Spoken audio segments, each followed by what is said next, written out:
expose yourself. Show them what you're all about. Dragged out. So you get on season 7.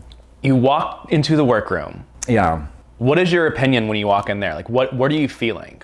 I remember it very, very well. It was the worst moment of my entire life. Wait, why? I felt, because I think I've said this before, if at that moment, because you have to hold that pose for like, they say, walk in, hit this mark, and then stay for like 10 seconds. It's gonna feel like forever, but you just gotta really kind of stay there because we gotta get you at all angles and it'll look great on TV, but it's gonna feel like forever, stay there. And so I did that, and during those 10 seconds, I was like, okay, I made a mistake. I should not be here. I really don't want to be here. I thought if a producer had come in at that moment and been like, you look great, but we actually made a mistake and hired one too many girls. Would you like to go home? And we'll fly you home now. And I'd be like, absolutely, let's go. Wow. I absolutely would have done that, absolutely. Because I heard out of the corner of my eye, I heard out of the corner of my ear, they just seemed rotten, the girls. They seemed rotten, and some of them were. And I wasn't prepared for that cattiness, or not cattiness, but I wasn't prepared to be judged on that level.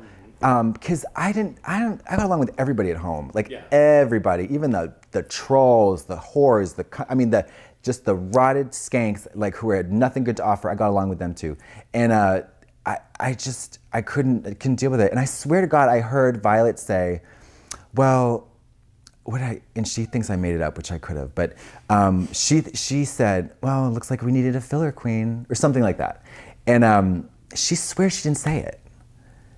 I think she did.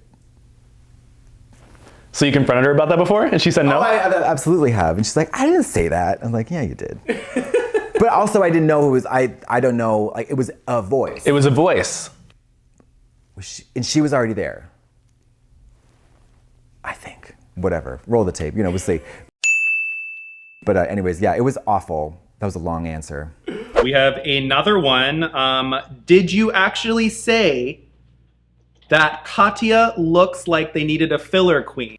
You know what? In that moment, I might have. I honestly don't remember. I remember being very, very nervous walking in. I couldn't even get my little entrance line out all the way. I was so nervous. I could barely speak. And I remember just thinking in my head, say something, say anything. And I don't remember what I said, but I remember just being like, well, you've got to start talking, you've got to do something, bitch. The cameras are on. So I definitely was being unfiltered in that moment from what is recorded and what made the cut. I don't know if I called her filler queen, but if I did, who the fuck cares? So the fuck what? She was filler queen. So what was your experience like on the show? Did you have a good time? It was horrible. Really?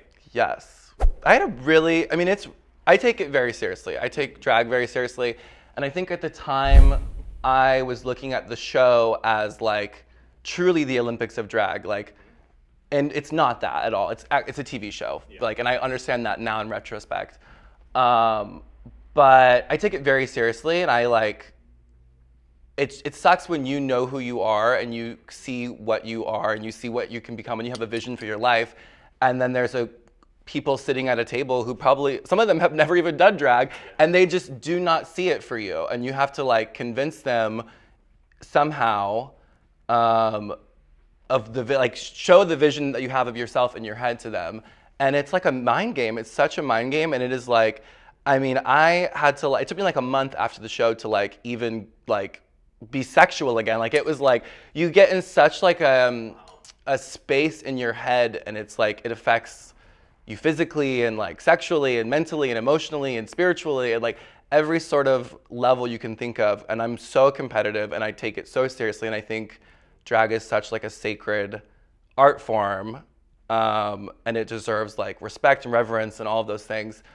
So it was very difficult for me. And I also got in fights with some of the PAs, and some of the rules were very strict, thanks to some people. And Someone say my name. some of the rules were very strict, and some of the PAs are very strict. And I think after my season, they sort of loosened up on the rules a little bit. Like I've heard, well, a lot of new things have happened. I think what I've heard, like, but they get to go outside of the hotel now. Apparently, Oh. like some supervised outings happen. No, never. They like our doors were taped shut. It was insane the way they were sort of like how seriously they were taking the rules of the game. And I did clash with some of the PAs. I forget her name, but she was. What was the big clash about? I also like to talk a lot. And I don't like being, I mean, like, I'm a full-grown man, adult, right? So having, like, another adult tell me to be quiet and, like, shush me is not, like, that does not bode well with me at all. And I think after a couple times of being told to be quiet, I'm like, what are you gonna do? We're gonna disqualify you from the show. I'm honestly surprised I won because I'm sure everyone on set was like, she is a monster. She's horrible to work with. She's a nightmare. Like, I'm sure in the break room they were just completely shit-talking me. But whatever. Well, I mean, the thing about your season is that people say it's the most boring season. However, Well, I track... think at the time they said that, but now, Yeah, but now they're like... now that some other seasons have come out, it's not so bad. But you guys had so many big names come from that season. Like you had Trix, you had Katya, you had you, Pearl, like, you know, Jasmine Masters, Kennedy Davenport. You had so many. Ginger, Fame. Ginger, yes, keep going. And it's Yeah. just like each of you has taken your own life after the show in a way that I don't think I've seen other girls do.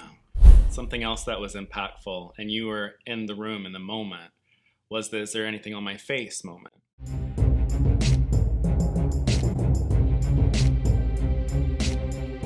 There's something on my face. Was that as intense? Everyone loves to talk about this. Is that intense as it Bitch, was? I was in my own business. I'm not paying attention to what fucking Pearl. Yeah. I'm over here trying to be funny with Miss Fame. I had enough on my plate to not even have an iota of an idea of what was going on over there. Yeah. I was concerned about Yourself. me and Miss Fame trying to be funny together, okay? Like that's what I was stressed out about in that moment.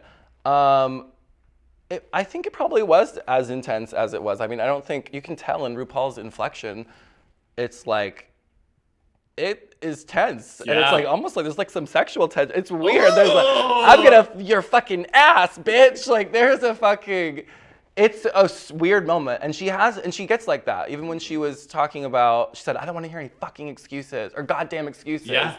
I don't want to hear any goddamn excuses. Be prepared. We didn't have time to re-rehearse. Make it work. Make it work. Fucking make it happen. I don't want to hear any goddamn excuses anymore. That was like a real moment. Like there are like those sort of old Hollywood show busy moments that are not manufactured, and it is like, okay, this is RuPaul, she's old school, like this is real, like this is not like, she's not putting this on for the cameras. Yeah. Or if she is, she's a really good actress. Maybe it's a combo. I mean, we did see There's, you know, maybe it goes in and out, but. There was the Brady Bunch movie, so, you know, she was in that. Yeah. Expose yourself. Show 'em what you're all about.